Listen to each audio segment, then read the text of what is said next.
जय हिंद दोस्तों। आज के इस इम्पॉर्टेंट लेक्चर में हम सभी डिस्कस करने वाले हैं 12 सितंबर 2025 के करेंट अफेयर्स को। तो आप इस पूरे लेक्चर को बहुत ही ध्यान से लास्ट तक जोड़ देखिएगा। लास्ट में आपसे एक क्वेश्चन पूछा जाएगा जिसका आंसर कमेंट बॉक्स में बताना है। तो चलिए आज के पहले और इम्पॉर्टेंट क्वेश्चन को डिस्कस करते हैं। पहला क्वेश्चन क्या है, जोनास गेहर स्टोर किस देश के प्रधानमंत्री बने हैं? आंसर हो जाएगा नॉर्वे। तो नॉर्वे देश के नए प्रधानमंत्री कौन बने हैं? Jonas Gahr Store. तो अभी नॉर्वे में जनरल इलेक्शन हुए थे जिसमें जोनास गेहर स्टोर ने चुनाव जीता है। उनकी पार्टी का नाम है लेबर पार्टी और लेबर पार्टी को इस चुनाव में 28% वोट हासिल हुए हैं। देखिए, जोनास गेहर स्टोर की अगर हम बात करें तो यह उनका लगातार दूसरा कार्यकाल है, यानी कि इससे पहले भी जोनास गेहर स्टोर ही नॉर्वे के प्रधानमंत्री थे। अब वो फिर से चुन लिए गए हैं प्रधानमंत्री के रूप में। नॉर्वे की बात करें अगर हम तो यह यूरोप महाद्वीप में स्थित है और ये उत्तरी यूरोप महाद्वीप में स्थित है। राजधानी इसकी ओस्लो है और यहाँ के वर्तमान में जो किंग हैं वो हैं हेराल्ड 5। वर्तमान में प्रधानमंत्री हैं Jonas Gahr store. Norwegian Crohn यहाँ की करेंसी है। देखिए दोस्तों, जो नॉर्वे है यह उत्तरी यूरोप का एक स्कैंडिनेवियाई देश है और इसे मध्य रात्रि के सूर्य की भूमि या लैंड ऑफ द मिडनाइट सन भी कहा जाता है। तो ये सारे इंपॉर्टेंट फैक्ट आप नोट कर लें। हाल ही में की गई कुछ महत्वपूर्ण नियुक्तियां भी डिस्कस करते हैं। तो जैसे यूक्रेन की प्रधानमंत्री बनी है कौन? यूलिया स्वीरिडेंको। और सूरीनाम की राष्ट्रपति बनी है जेनिफर गैरलिंग्स साइमंस। और ब्रिटेन की खुफिया एजेंसी MI6 की प्रमुख बनी हैं ब्लेज मैट्रेवेली। और साउथ कोरिया के राष्ट्रपति बने हैं ली जे म्यूंग। पुर्तगाल के प्रधानमंत्री लुइस मोंटेनेग्रो और सूडान के प्रधानमंत्री कामिल इद्रीस बने हैं। अगला क्वेश्चन है, दुनिया के सबसे अमीर व्यक्ति सितंबर 2025 में कौन बने हैं? आंसर हो जाएगा लैरी एलिसन। तो लैरी एलिसन जो हैं वो अब दुनिया के सबसे अमीर व्यक्ति बन गए हैं सितंबर 2025 में। दोस्तों, Larry Ellison Oracle corporation company के सह संस्थापक हैं। वर्तमान में वो इस कंपनी के चेयरमैन और CTO हैं।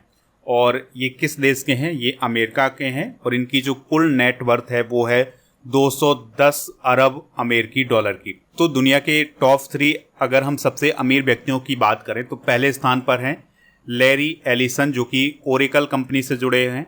दूसरे नंबर पर हैं इलॉन मस्क जो कि टेस्ला कंपनी से जुड़े हुए हैं। और तीसरे नंबर पर हैं मार्क जुकरबर्ग जो कि मेटा कंपनी से जुड़े हुए हैं। तो आपको टॉप 3 ही याद रखने हैं क्योंकि टॉप 10 में कोई भी इंडियन नहीं है, इसलिए आपको और ज़्यादा याद रखने की ज़रूरत नहीं है। चलिए अगले क्वेश्चन की तरफ बढ़ते हैं। हाल ही में भारत इटली संयुक्त नौसैनिक अभ्यास कहाँ आयोजित किया गया है? तो उत्तरी अरब सागर में भारत और इटली के बीच में एक संयुक्त नौसैनिक अभ्यास आयोजित किया गया है। इसमें भारत की तरफ से INS सूरत और इटली की तरफ से ITS कियो ड्यूलियो नामक जहाज़ों ने या युद्धपोतों ने हिस्सा लिया है। इस अभ्यास का उद्देश्य क्या है? सामरिक तालमेल और समुद्री सहयोग को बढ़ाना। यह अभ्यास भारत इटली के बीच 2023 में स्थापित रणनीतिक साझेदारी का एक पार्ट है। इससे पहले INS तमाल ने इटली के नेपल्स बंदरगाह का दौरा भी किया था। तो इस प्रकार से दोस्तों भारत और इटली के बीच में जो संबंध है वो और मजबूत हो रहे हैं। इटली की अगर हम बात करें तो यह भी यूरोप महाद्वीप का एक देश है। रोम इसकी राजधानी है। वर्तमान में प्रधानमंत्री हैं यहाँ की जॉर्जिया मेलोनी। और करेंसी क्या है? यूरो। इसके पड़ोसी देशों की बात करें तो इसके पड़ोसी देशों में है फ्रांस, स्विट्जरलैंड, ऑस्ट्रिया और स्लोवेनिया।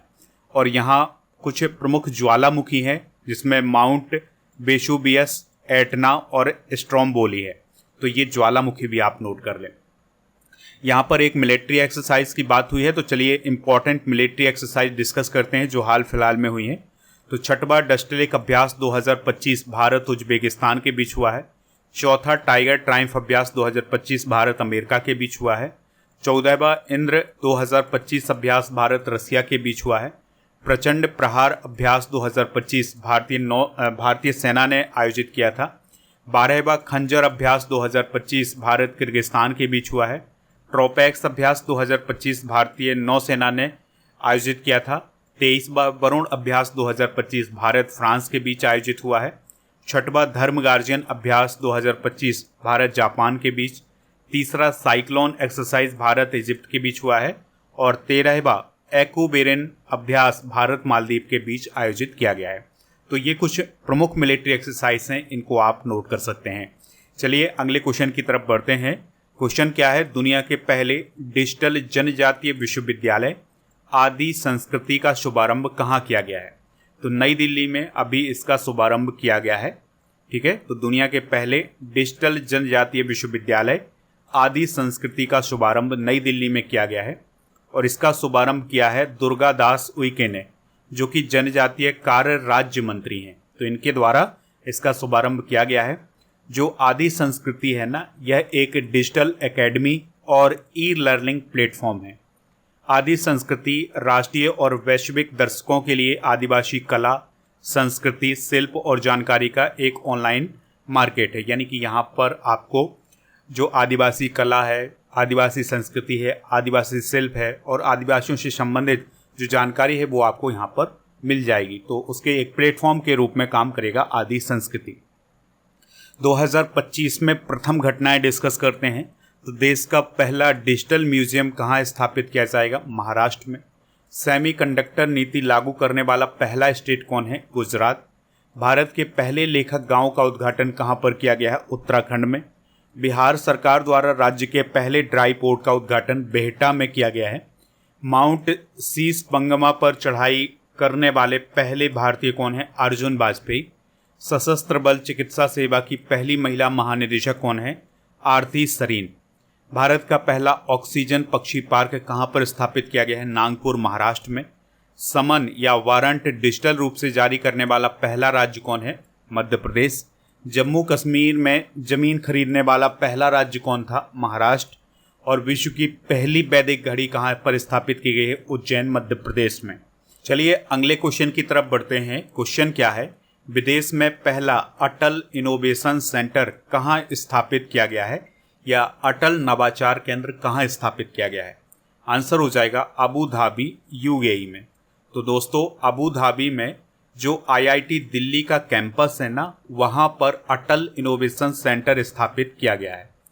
तो यह पहला ऐसा अटल इनोवेशन सेंटर है जो कि विदेश में खोला गया है और ये कहाँ पर खोला गया है? संयुक्त अरब अमीरात में, और ये अबू धाबी में स्थापित किया गया है। तो अभी इसका शुभारंभ किया गया है धर्मेंद्र प्रधान जी के द्वारा, जो कि केंद्रीय शिक्षा मंत्री हैं। इसका उद्देश्य है भारत में इनोवेशन मॉडल को वैश्विक स्तर तक ले जाना। बात करते हैं अटल इनोवेशन सेंटर की, तो इसकी शुरुआत हुई थी 2016 में। नीति आयोग के द्वारा इसकी पहल शुरू की गई थी। इसका उद्देश्य ये है कि जो युवा हैं उनको इनोवेशन और इंटरप्रेन्योरशिप के लिए प्रेरित करना। ठीक है, तो अटल इनोवेशन सेंटर के बारे में आपको ये याद रखना है कि ये 2016 में शुरू हुआ था, नीति आयोग के द्वारा ये शुरू हुआ है और अभी इसको विदेश में स्थापित किया गया है। कहाँ पर? अबू यूएई में। बढ़ते हैं अगले क्वेश्चन की तरफ। उससे पहले हम बात करते हैं संयुक्त अरब अमीरात की। तो राजधानी इसकी अबू धाबी है। राष्ट्रपति हैं शेख मोहम्मद बिन जायद अल नाहयान। प्राइम मिनिस्टर की बात करें तो मोहम्मद बिन जायद अल मखतूम यहाँ के प्राइम मिनिस्टर हैं और करेंसी है यूएई दिरहम। पड़ोसी देशों में सऊदी अरब है, ओमान है, कतर है और ईरान के साथ इसकी समुद्री सीमा लगती है। अगला क्वेश्चन है, किस राज्य सरकार ने अवैध प्रवासियों को राज्य से बाहर निकालने के लिए एक मानक संचालन प्रक्रिया को मंजूरी दी है? आंसर हो जाएगा असम। ठीक है, तो असम सरकार ने ये फैसला लिया है कि जो अवैध प्रवासी हैं उनको राज्य से बाहर निकाला जाए। तो इसके लिए कुछ प्रक्रिया उन्होंने शुरू की है, यानी कुछ रूल्स बनाए हैं जिसके तहत अब जो अवैध प्रवासी हैं उनको राज्य से बाहर निकाला जाएगा। तो असम सरकार ने 1950 के निष्कासन अधिनियम के तहत अवैध प्रवासियों को राज्य से बाहर निकालने के लिए एक मानक संचालन प्रक्रिया को मंजूरी दी है, यानी कि किस प्रकार से उनको बाहर निकाला जाएगा, इस प्रकार की जो प्रोसेस है उसको मंजूरी दी है। तो अब राज्य में अवैध रूप से रह रहे लोगों को पहचानने और निष्कासित करने की प्रक्रिया पहले से अधिक स्पष्ट हो गई है, तेज हो गई है और व्यवस्थित हो गई है। तो अगर कोई ऐसा व्यक्ति पाया जाता है जिसके डॉक्यूमेंट संतोषजनक नहीं होते हैं तो उसे 24 घंटे के भीतर राज्य छोड़ने का आदेश दिया जा सकता है। ठीक है, तो इस प्रकार के नियम जो हैं वो असम सरकार के द्वारा अभी हाल ही में लॉन्च किए गए हैं। असम की अगर हम बात करें तो दिसपुर इसकी राजधानी है। हेमंता बिश्वा शर्मा यहाँ के चीफ मिनिस्टर हैं जो कि बीजेपी के हैं। लक्ष्मण प्रसाद आचार्य यहाँ के गवर्नर हैं। विधानसभा की 126, लोकसभा की 14 और राज्यसभा की यहाँ पर 7 सीटें हैं। असम से रिलेटेड कुछ और इम्पोर्टेंट करेंट अफेयर्स आपको याद रखना होगा, जैसे भारत का पहला गिद्ध ज्ञान पोर्टल असम में लॉन्च किया गया है। असम में IIM गुवाहाटी की स्थापना के लिए अभी हाल ही में विधेयक पारित किया गया है संसद में। असम में बालिकाओं की उच्च शिक्षा को बढ़ावा देने के लिए निजुत मोइना 2.0 योजना की शुरुआत की गई है। CM हेमंत बिश्वा शर्मा ने असम में भारत का पहला एक्वाटेक पार्क लॉन्च किया है। गजमित्र योजना की शुरुआत असम में की गई है हाथियों की रक्षा के लिए। असम ने ट्रांस समुदाय के लिए OBC दर्जा और आंगनबाड़ी कार्यकर्ताओं के लिए आरक्षण को मंजूरी दी है। अगला क्वेश्चन है, टाइम मैगजीन ने 2025 का किड ऑफ द ईयर किसे चुना है? आंसर हो जाएगा तेजस्वी मनोज को। तो तेजस्वी मनोज को टाइम मैगजीन के द्वारा किड ऑफ द ईयर 2025 चुना है। ठीक है, तो उनकी उम्र कितनी है? 17 वर्ष है और वो अमेरिका में रहती हैं। तो अमेरिका के टेक्सास के फ्रिस्को शहर में वो रहती हैं। उन्होंने सील्ड सीनियर्स नामक एक डिजिटल प्लेटफॉर्म बनाया है जिसका उद्देश्य है बुजुर्गों को ऑनलाइन धोखाधड़ी और स्कैम से बचाना। ठीक है, तो ये अमेरिका में रहती हैं और उनकी उम्र है 17 साल और इनके द्वारा एक डिजिटल प्लेटफॉर्म बनाया गया है जिसका नाम है सील्ड सीनियर्स। तो ये जो डिजिटल प्लेटफॉर्म है यह क्या करता है कि जो हमारे सीनियर सिटीजन होते हैं उनको ऑनलाइन धोखाधड़ी और स्कैम से बचाता है। यह प्लेटफॉर्म और आर्टिफिशियल इंटेलिजेंस यानी AI पर आधारित है। तो अगर इसमें कोई भी संदिग्ध ईमेल या मैसेज आता है तो उसकी वो पहचान कर लेता है और उसका अलर्ट भी देता है। तो दोस्तों आपको याद रखना है कि टाइम पत्रिका के द्वारा या टाइम मैगजीन के द्वारा 2025 का किड ऑफ द ईयर किसे चुना गया है? वो चुना गया है तेजस्वी मनोज को। हाल ही में चर्चित महिलाएं भी आप याद रख सकते हैं, जैसे आस्था पूनिया पहली महिला फाइटर पायलट बनी है भारतीय नौसेना की। इसके अलावा यशस्वी सोलंकी पहली महिला ADC बनी है भारत के राष्ट्रपति की। आरती सरीन पहली महिला महानिदेशक बनी है सशस्त्र बल चिकित्सा सेवा की। नईमा खातून पहली महिला कुलपति बनी है अलीगढ़ मुस्लिम विश्वविद्यालय की। साधना सक्सेना नायर पहली महिला महानिदेशक बनी है चिकित्सा सेवा सेना की। सुमन कुमारी BSF की पहली महिला स्नाइपर बनी है। काम्या कार्तिकेयन माउंट एवरेस्ट पर सबसे कम उम्र की भारतीय महिला बनी है, यानी जिन्होंने चढ़ाई पूरी की है। ज्योति रात्रे एवरेस्ट पर चढ़ने वाली सबसे उम्रदराज भारतीय महिला हैं। अनामिका राजीव भारतीय नौसेना की पहली महिला हेलीकॉप्टर पायलट है। अगला क्वेश्चन है, किस देश ने अपनी पहली स्वदेशी क्रूज मिसाइल फ्लेमिंगो का परीक्षण किया है? आंसर हो जाएगा यूक्रेन। तो यूक्रेन के द्वारा इंडिजीनियस क्रूज मिसाइल बनाई गई है जिसका नाम है फ्लेमिंगो। इसका पूरा नाम है FP5 फ्लेमिंगो। यह मिसाइल पूरी तरह से यूक्रेन में विकसित की गई है। इसकी जो मारक क्षमता है वो लगभग 3000 किलोमीटर की है, यानी कि यह रूस के अंदर तक मतलब पहुंचने में सक्षम है, यानी कि रूस के जो अंदर वाले एरिया है उसमें पहुंचने में ये सक्षम है। इसका निर्माण एक यूक्रेनी स्टार्टअप कंपनी फायर पॉइंट ने किया है। इसका वजन 6000 किलोमीटर और यह 900 किलोमीटर प्रति घंटा की गति से उड़ सकती है। यूक्रेन की अगर हम बात करें तो यह पूर्वी यूरोप में स्थित है। राजधानी इसकी कीव है और राष्ट्रपति हैं वोलोदिमिर जेलेंस्की, प्रधानमंत्री हैं यूलिया स्वीरिडेंको और करेंसी है यूक्रेनी रिवनिया। और इसकी सीमा रूस, Belarus, Poland, Slovakia, Hungary, Romania, Moldova से लगती है। इसकी समुद्री सीमा काला सागर और अजोब सागर से लगती है। 1922 में यह सोवियत संघ का हिस्सा बना था और 1991 में इसने स्वतंत्रता प्राप्त की थी, यानी सोवियत संघ से ये अलग हो गया था। अगला क्वेश्चन है, कदल कोंडट्टम समुद्री खेल महोत्सव का आयोजन किस राज्य में किया जा रहा है? आंसर हो जाएगा तमिलनाडु में। ठीक है, तो तमिलनाडु के तूतीकोरिन में 12 से 14 सितंबर 2025 तक कदल कोडट्टम समुद्री खेल महोत्सव आयोजित किया जा रहा है। तो इसमें जो समुद्री मतलब खेल होते हैं वो आयोजित किए जाते हैं और बहुत सारे पर्यटक यहाँ पर आते हैं, विदेश से भी पर्यटक आते हैं, देश के तो पर्यटक रहते ही हैं, इसके अलावा विदेश के पर्यटक आते हैं। बहुत सारे एथलीट इसमें शामिल होते हैं। तो इस साल लगभग 150 से अधिक एथलीट इसमें शामिल होने जा रहे हैं।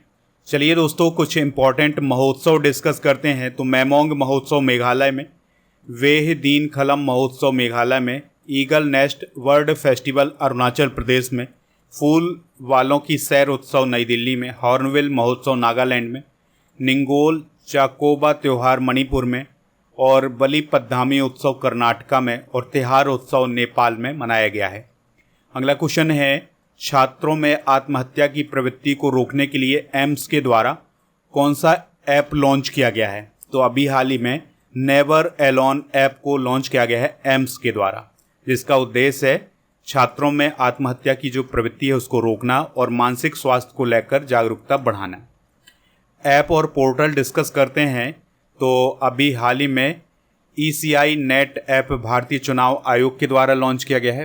प्रतिभा सेतु पोर्टल UPSC के द्वारा, प्रवाह पोर्टल RBI के द्वारा, उम्मीद पोर्टल केंद्र सरकार के द्वारा, सचेत ऐप राष्ट्रीय आपदा प्रबंधन प्राधिकरण के द्वारा, AI चैटबॉट सारथी हरियाणा सरकार के द्वारा, सेहत ऐप जम्मू कश्मीर के स्वास्थ्य विभाग ने लॉन्च किया है, राइस ऐप UP में लॉन्च किया गया है, स्वारेल ऐप भारतीय रेल के द्वारा, और RBI डाटा पोर्टल RBI के द्वारा लॉन्च किया गया है। तो इस प्रकार से हमने आज के करंट अफेयर्स को डिस्कस कर लिया है। आप स्टडी करके ऐप को इंस्टॉल कर लें, जिसका लिंक डिस्क्रिप्शन बॉक्स में दिया गया है।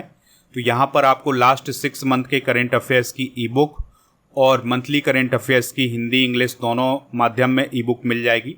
ईयरली करंट अफेयर्स की ई बुक भी आपको यहाँ पर मिलेगी।